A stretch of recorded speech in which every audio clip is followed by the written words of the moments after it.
Hello, Sam from StudentIt, and I just want to talk to you today about inventory reports or inventories or checklists, anything like that. Your letting agent, landlord, or student accommodation provider should be giving to you as you move in. Now, what are they? So, when you move into your student accommodation, there should be a list of what the landlord, letting agent, etc. has provided for you and in what condition it is in. So, for instance, imagine you're going to rent a car. You'll do the checklist. You'll say, well, there's a scratch here, there's this mark, there's that mark. And then when you hand the car back, they can't then say to you, you caused that scratch, you caused that dent, etc. because you said and signed at the start of it, there was this damage, etc. It's very similar to that. So an inventory is a checklist or a tick list of everything in the house that the landlord, letting agent is providing for you and a type of condition it is in. So when it comes to you moving out, if you're changing house at the end of your second year or you're leaving because you're third year, you go through that checklist and you make sure everything is as it was when you first moved in. And it's really important to go down that checklist because you can make sure you have everything. And if you don't have everything, you can then, it gives you a small amount of time to go and buy it, replace it, or fix it if you want to be that way inclined. However, I would always suggest you speak to a letting agent before you go around fixing stuff.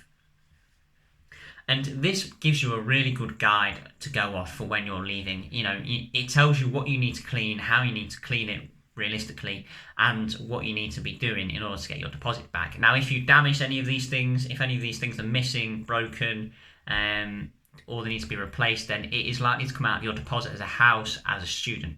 And this is the biggest commonality, is the fact that people will put this inventory and they will lose it, which is absolutely fine. But if you do lose it, make sure that you go back to the letting agent and request another copy before you move out so that you can go through it just before you leave, just before you clean the house, and make sure you have everything in order so they can't take your deposit off you, and then you have a much better footing if they want to take your, bad wording, if there is a dispute between your side and the landlord side, then you have a much better standpoint from saying, right, so I went through the inventory list and this is how it came to me, and this is how I left it.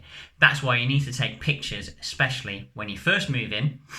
That really documents the house. And then as you move out, if you take a second lot of pictures, time and date stamped, and then you can compare the two if there is any dispute.